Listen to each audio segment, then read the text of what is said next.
Hi, I'm Jane, I'm Zach. and we both teach at Slippery Rock Area Elementary School. We have first grade. Today we're going to be speaking with you about Osmo, which is right behind us, and BeeBots. Osmo merges tactile exploration with innovative technology, and it actively engages children in the learning process. It's something that the kids are really going to enjoy. It's something that teachers enjoy, and I think it's just the best of both worlds for learning and teaching. So the first thing I'm going to show you is your Osmo itself. This is compatible with both Kindles and iPads. It comes with this little docking station and this red reflector on the top. And we'll get into more of what those things actually do here in a few minutes. But these are all separate items that you can purchase to go along with your Osmo program. Our school was kind enough to provide us with these options that the kids actually haven't even seen yet, but we have, and we've been playing with them a little bit, and it's been actually a lot of fun. The first thing we're going to show you is coding with Obby, so we're going to get into that in a little bit. This is basically just a coding situation where kids can use these different buttons, and it's kind of easier for us to show you, so just wait on that. We have Osmo Words, which is just your capital letters and your lowercase letters, and you can do different games with words. The second thing you have is tangrams, which I know are sometimes kind of difficult to get to in the regular curriculum, at least at our school. It's always at the very end, and it's kind of not the most exciting thing for the kids to do, but I promise you with an Osmo, you're going to really get a lot of engagement. The next thing is Osmo Numbers. So this is a numbers kit, and it is all of these are designed with an app in mind on the Osmo program. The numbers is more math-based and addition, subtraction, things of that nature. The last thing I want to show you is this Osmo Monster kit. No, it's not a monster like me. You're looking at me right now, but this is a monster kit where it comes in this cool little portfolio, and you can write your name and things of that nature. And it comes with this big white and red board. And what it does, it actually attaches to the bottom of your Osmo, okay? And it comes with a set of markers, which you're just going to have to wait to find out what those are for. But those are what we're dealing with today, and I look forward to showing you each of those in detail very soon. Hi, the other thing that we're going to demonstrate for you today is the BeeBots. And you can see here they come in what is called a hive, and it's basically a charging station. Each BeeBot can be used separately. You can work up with kids in groups of 6, or you can put them as a class, do it once, but it comes in a charging station, and we will be talking also about BeeBots. You might be wondering, why would you want to teach coding to primary students? Isn't that something that we teach high school students? Well, the skill development begins in the early grades. The youngest learners in pre-kindergarten through grade 1, known as pre-coders, they gain foundational computational thinking. They develop programming skills, and they're able to recognize patterns, rules, trends, and when they're solving a problem. This is something that's really important in everyday life, as well as when you are learning in your math classroom how to deconstruct and take apart problems. So if you teach coding, you can help students in that way. And so we were going to show you how to use Osmo for coding. It's called Coding with Obby. Jane, did you say something about coding? Because that's what I'm going to show you next. So here's Osmo. Okay, it's all a spaceship base. Okay, you're going out into space, into the Osmos, and you're going to try to gain tokens. So all these different apps are down here on the bottom to choose from. You'll notice some of them are ones that we talked about earlier, but one that I promised that I was going to do first was Coding Obby. So I'm a man that will keep his promise, so let's get right into it. Coding Obby, and Jane just explained why coding is so important at a primary level, those pre-coders as she called them. And I don't want to brag or anything, but I am, well yeah, I'm 31, whatever, but I've made some significant progress playing with Obby. So let me get right into Obby. I don't want to give away too many, future secrets about what the game looks like, but I don't know, you're really going to enjoy yourself. Now, one thing I'm going to mention, it comes with this different set. And this set comes with different actions. This is just a character that is walking, and it has this arrow next to it. If you notice, Yep, this arrow moves in different directions, which is a key part that you're going to need to know in the very near future. There's different actions such as jumping, there's waving, there's even this magical one, which I haven't yet reached, but I'm kind of excited to figure out. But here's my little world, and yes, I am on the 3rd level, no big deal, but yes. I'm going to show you the first one just to go back to the basics here. Okay, here's Obby, and you're going to see him in his natural environment here. And here I am at a very younger level, and you can show, it'll give me little hints if I'm having trouble. Which I think I'm having trouble showing you what that looks like. But there's different hints on the bottom. It'll show me the best way to get through this level. So these are little magnetic pieces that go together, just like this. So I'm going to move the computer down so you can see what I'm looking at. And that's exactly what they're telling me to do on the screen. Now the most important part is this button here. This is the play button. Looks like your classic VCR play button, if you know what a VCR is. But here's what I want to do. I want to move to the right 2 times, and I'm going to click that button. Oh, that didn't work. It's telling me what to do. So maybe right and down. Let me try that. Thanks, Osmo. I'll push play, and off he goes. Oh, look at that. I'm just going to off and over and down, over and down. This is pretty easy. I'm just going to keep going over and down. Oh, wait a minute. I got a little lazy there. So it looks like I have to get down here. So here's my arrows right here. I'm going to turn them to the left, and I'm going to keep that one down. So let's see what happens. Oh, that worked. I'm getting pretty good at this. I told you I was good. Here we go. I'm going down. I'm just going to keep doing this. Well, now I'm stuck. What do I do now? So it looks like I need to take a couple of steps here. It looks like I need to get across. Oh, that fruit is looking delicious, and that's something that Obby looks for in this game. So it looks like I need to go, oh my, 1, 2, 3, 4, 5, 6 spaces to get over there. I don't know if Obby can do that. All I have is just this one, right? So 1. Okay, great. Let's just take it one step at a time. That's what they always say. Oh no. Obby's all wet. Well, there is one key piece I forgot to mention. There are these little numbers that come with the set here. Then you'll notice these numbers fit just right into our little setup here, okay? Well, 3, it tells me 1, 2, 3. I'm going to make it just there. That's not far enough. I need, how about 4? That's the biggest number. Let's try it. Let's try it. Okay. Oh, no. I got the fruit, but that didn't work. Let me try the next one. I have a 5 sitting here. Let's try 5. Okay, go ahead. All right. Fingers are crossed. Look at that. I made it. Let's try it again. Oh, I'm on a roll now. Oh, I'm eating some fruit. Look, everybody's excited to see me. I can't go right in this situation, so what would I do? I would just turn this little arrow upwards. And let's see if 5 will get me where I need to go. Okay, come on, Obby. Awesome. So that's really the goal in coding with Obby. So the next application we want to share with you for the Osmo is called Words. And it comes in a box, and you can tell that there's blue and red letters, so that you can have 2 players. One side of the tile is uppercase, and the other side is lowercase, so you have upper and lowercase on the tiles.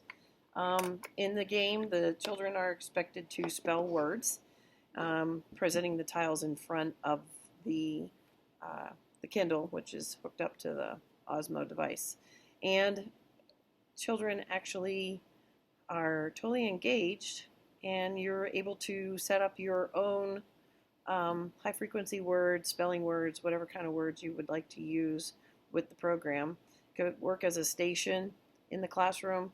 You could pair students to do this, and I think it's going to be something that they're going to really enjoy. Okay, so the next thing is what Jane just talked about, words. So it comes in this cool little pack. It has capital letters, lowercase letters, and basically they're just these small little tiles. Okay, you have the capital letter, lowercase letter on the back. So here is my Osmo in the application known as Word. So this is the program that we're going to be looking at right now. So I'm going to hit play, and there's different options. You can do an adventure, which is more of like your solo mode. You can do it with the cool little animals that are included in the game. You can do verses against a friend. So if you want to practice spelling words versus a friend, you can do that. Then there's all kinds of different, there's two other options, Zen and Zen Junior. So Zen you can do with a larger group of students or players, and Zen Junior is for those younger, maybe 3, 4, 5-year-old students. So I'm going to go to Adventure just to show you what this is all about. And it's very child-friendly. This is something that they would see on their, on their apps, on their home tablet and things like that. It's very interactive. So it's me and Uncle Tony now. Very cute little puppy. And it gives me 3 little circles here. Let me make sure that you can see that. Those 3 circles are letters that I need to figure out what they are. So it's kind of a basic way of saying it, basic hangman. If you're familiar with hangman, this is kind of like hangman. So I'm going to take a guess and say that this is a dog. I'm going to throw the letter D here in front. Oh, would you look at that? Okay. So it comes up with a D. And all I have is the letter tile there. I'm going to try an O. So far, so good. Dog. I think that ends with a C. I think it's a dog. Dog. There it is. Oh. So if you get an incorrect answer, it goes right up to the top.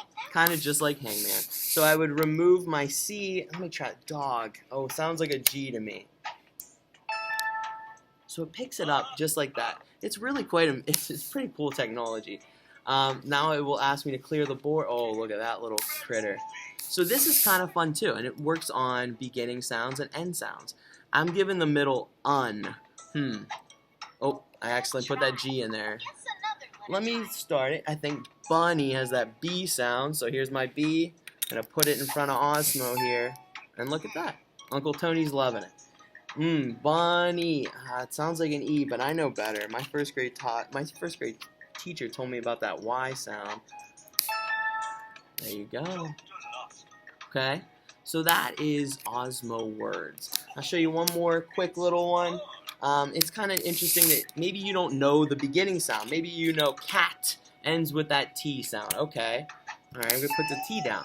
That's okay. Okay, I can put it in any order I want. I know it has that middle A sound, so all right, I'm on a roll here. Then you're K, cat, perfect. What am I thinking? Let's try C, cat. I think that's going to do it, folks. Okay? So it's really interesting technology, and it's something that the kids are definitely going to get into. And it tells me to clear the play area. And I do want to comment on Osmo itself. It does a really good job of being kid user friendly. So if there's something in front, it'll remind you, hey, make sure you clear your tiles. While they may not listen to the teacher to continue playing the game, they're going to listen to the tablet, which is kind of crazy to think about. But that's really all for Osmo Words. It is also pretty interesting too. I just want to show you this real quick. You can do different types of games. You can add in your spelling words. You can add in different things that you may be working on in class, vowel sounds, things of that nature.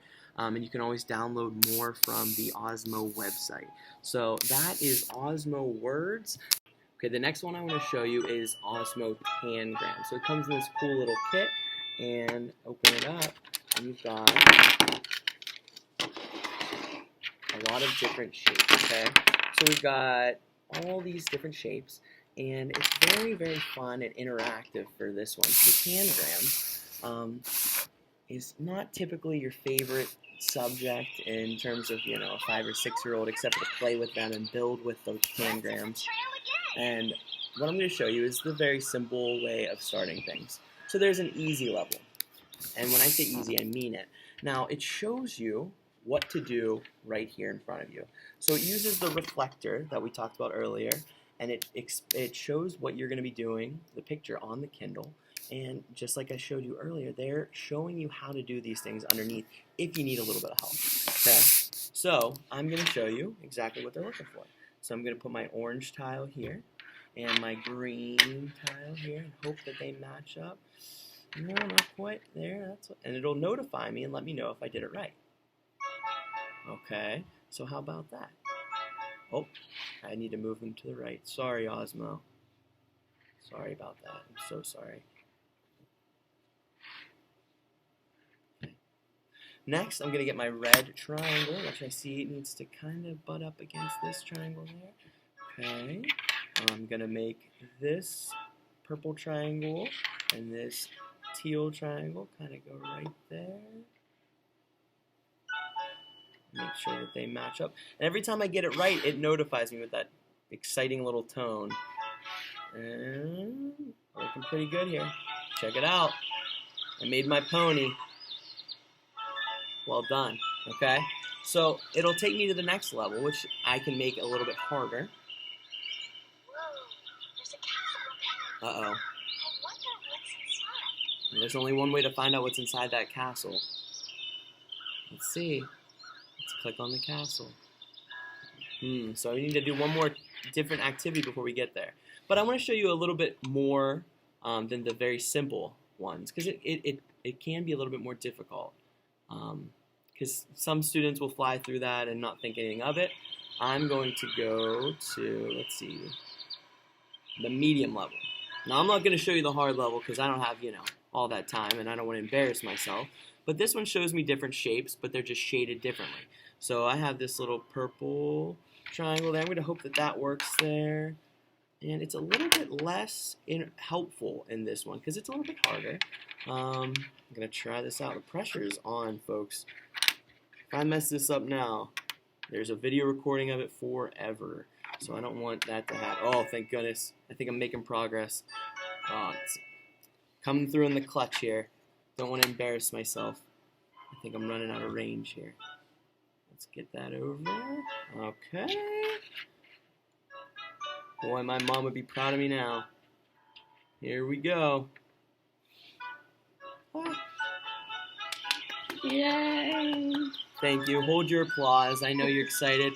And I get these different gems, which are they're a currency within the game that you can buy upgrades and things of that nature. Okay?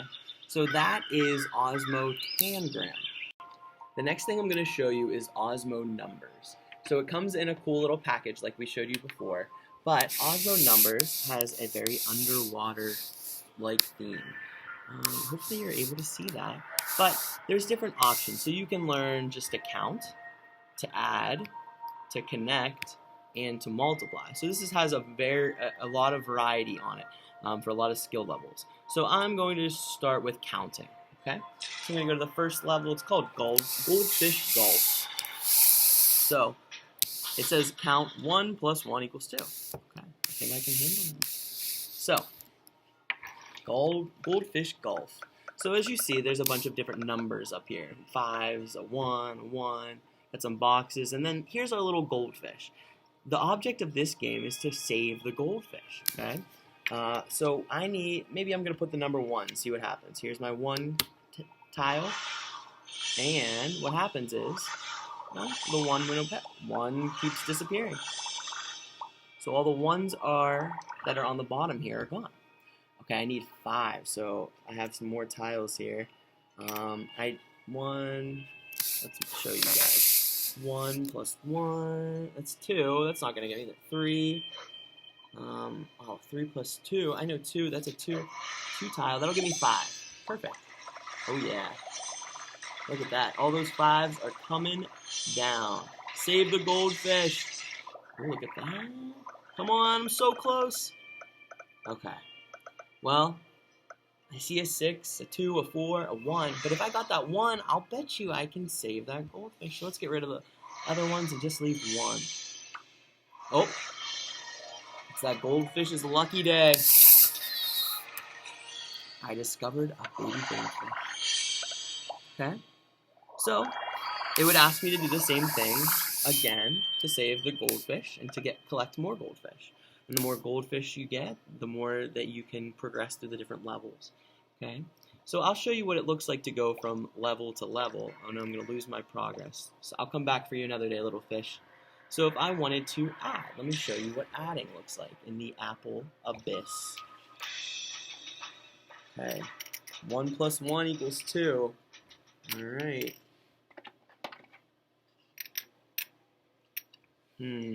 Apple Abyss. So I need a 1 and I need a 2, it says. And when I put those together, there's that 3. So the 3's all get popped. Okay? So as you can see here, I have my 1 and my 2. And now I have a 3. Look at that big 10. That looks tempting. How do I get up to 10? I know. Let me see what happens here. Can I just put a 5? Ooh. Alright. 5, 6, 7, 8. That's gonna work. Uh-oh, look at that.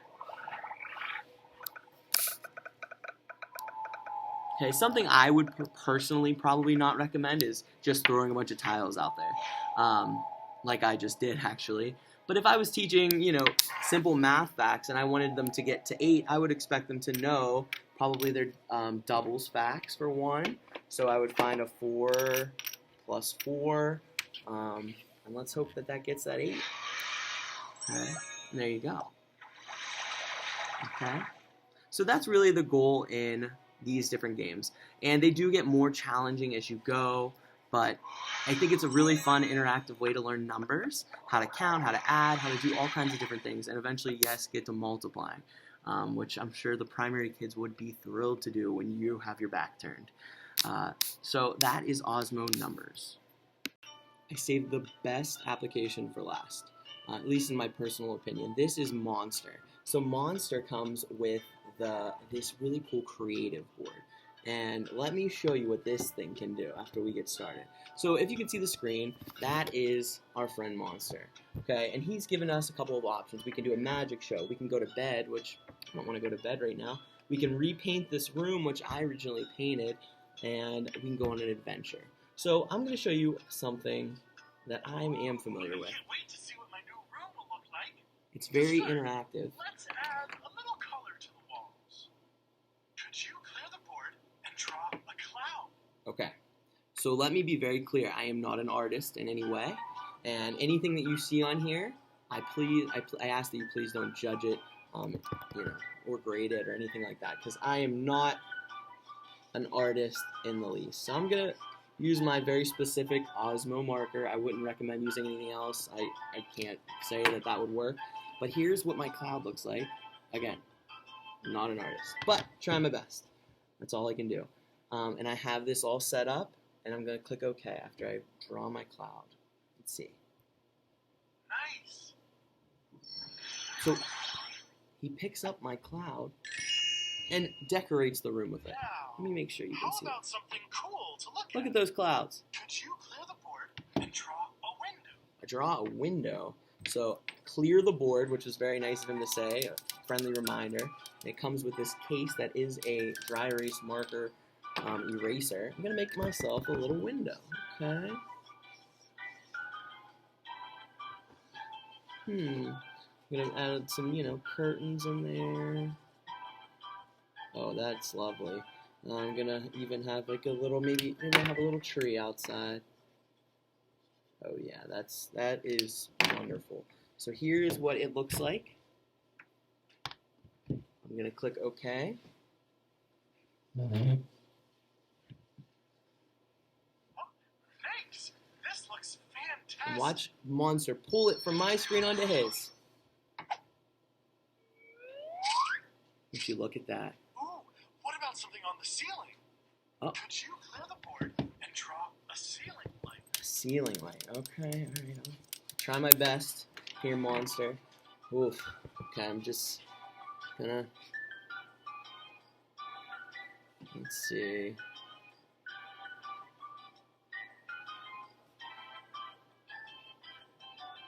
Okay, here's what it looks like. Yikes.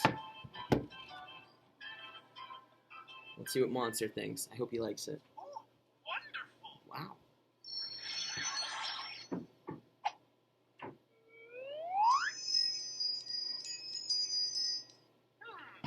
Still missing something. So it gives me the option, do I want a television or a video game station? I'm going to go with the television. Good choice. Thanks, Monster. Could you clear the board and draw a TV? Okay. Let's try it. TV. Oh, that's nice. Nice little flat screen. I think that's going to do it. Come on, Monster. I hope you really enjoy it. Thanks. This looks fantastic.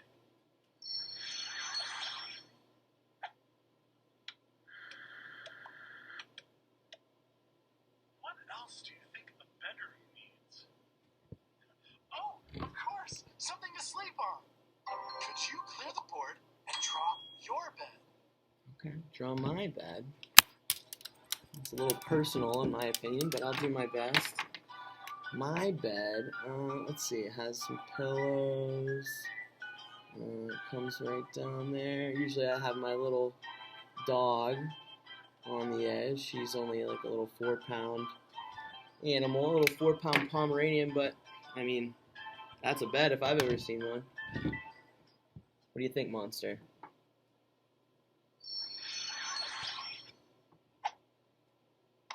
Aha! This is great. You combine my two favorite features, comfy and bouncy.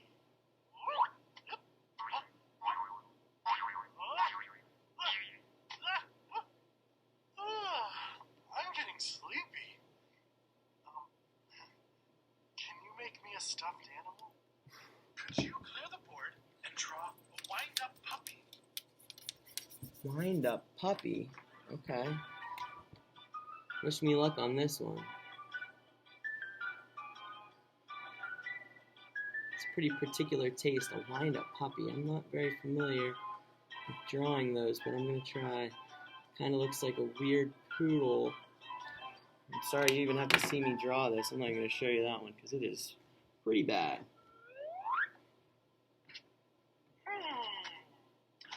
It's perfect. I will name it Professor Sweet Huxala.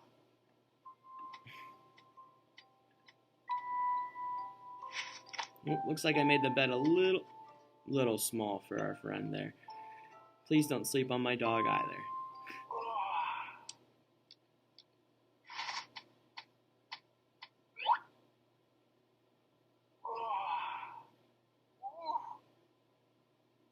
What a nice nap. Thanks for drawing my bedroom. I can't wait to see what you draw for the rest of the house. Okay. What do you want to do? We can put on a magic show, go to bed, redraw the room, or go on an adventure. So we're going to try the adventure. An adventure. Marvelous. Let's get going.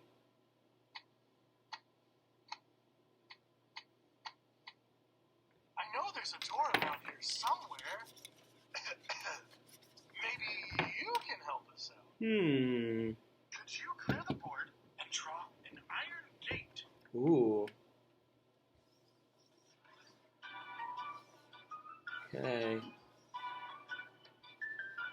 And I like that it gives me tips on the top of what to draw. Maybe it gives me like a little hint on what to draw. So let's see how mine compares.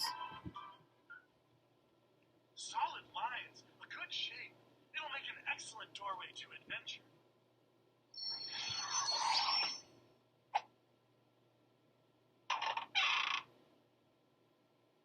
Okay, adventure, here we come.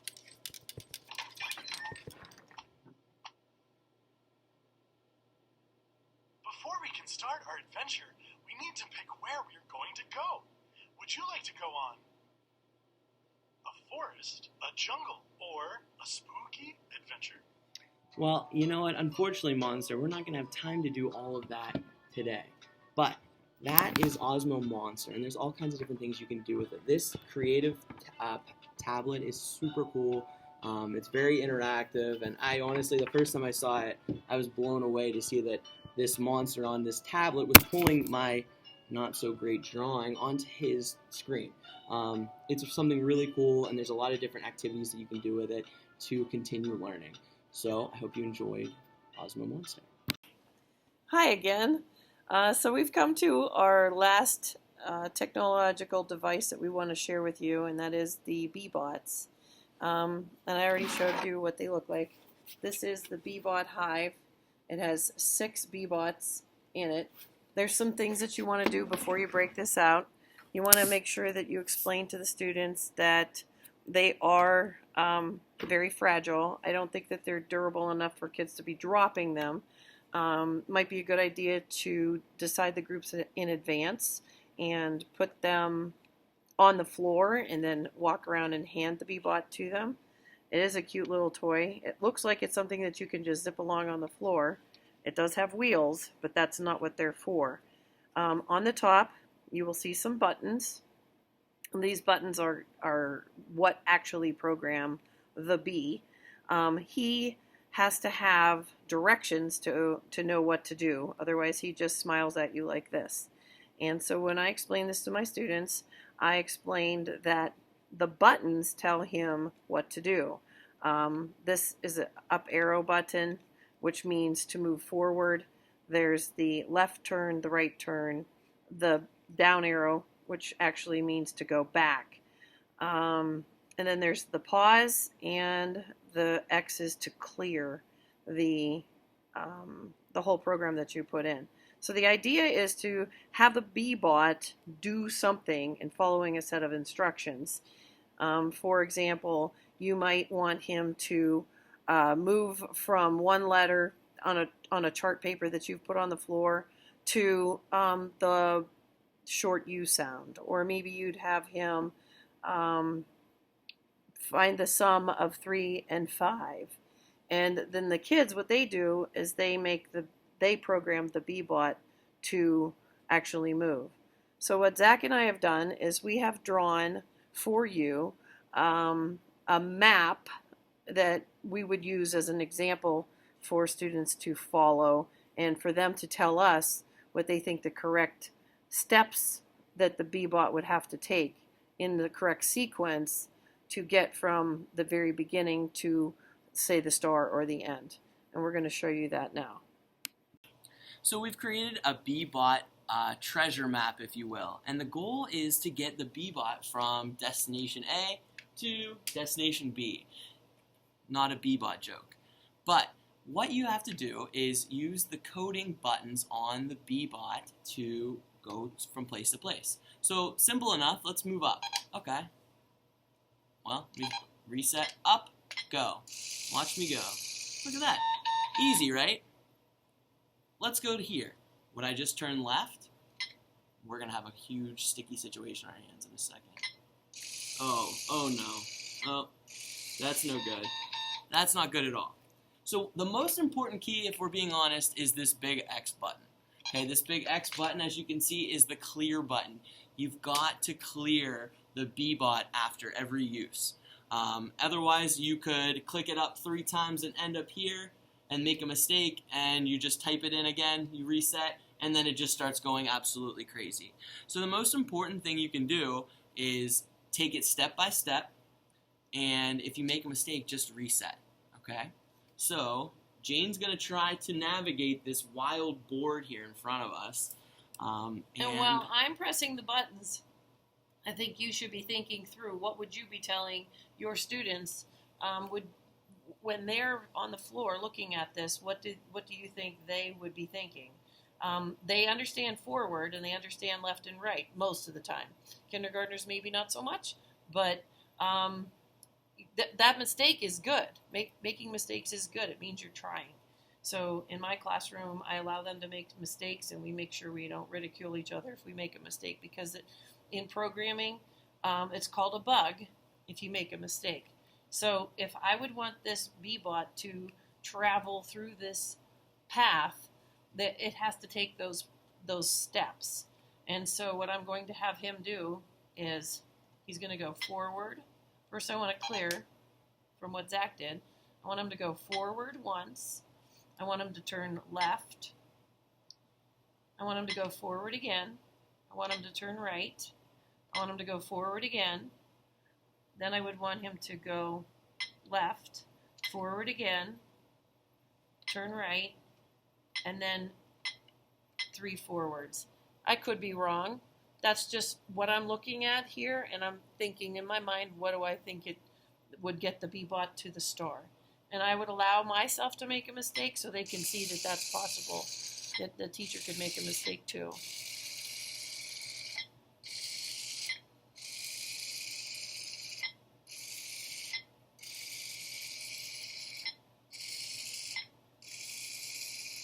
Coding is basically setting up sequence, and so if you were going to do an out-of-the-box activity, or what they call unplugged, you're doing the same type of thing where you're telling kids what steps would you need to do to brush your teeth, and you're trying to figure out what are those steps. And the same thing is true with the BeeBot. So it does teach sequencing.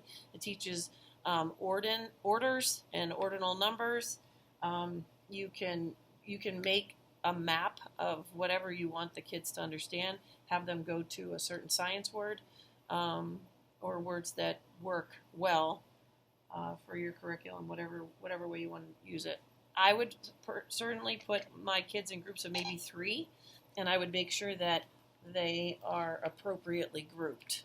I think you know what I mean by that, because you're going to have them all in different spaces around your floor, and they will be engaged, and you just have to watch that they're working together and working appropriately, and you'll be surprised how quickly they do catch on to this. And there's lots of different activities that are available to download from things, resource places like Teachers Pay Teachers, things of that nature. A lot of YouTube channels can show you different activities you can do with them. A lot of them are free, which is pretty cool. One thing I found in my classroom last year was a maze. And it was basically this, and the kids had a bunch of pieces, and they would have a piece that looked like this, a square piece, another square piece, another square piece, and then like a long rectangle piece, things of that like that, and they would have to try to, almost like an Osmo, reflect exactly what it looks like on the guide sheet and try to navigate that map to a certain goal. Another example of one that I found that is on Teachers Pay is, it's upside down. It's good. Yeah. It's all good. It's vowel sounds, and the person already created this for you. So all you'd have to do is cut this apart and laminate it, and it will come out to, when you're done, it will come out to this map that the kids can actually use to find the vowel sound, find the one that has the same vowel sound as tent. And you can use these, make yourself a big floor mat, very simply, easily done, and not too expensive. But that was another idea I found.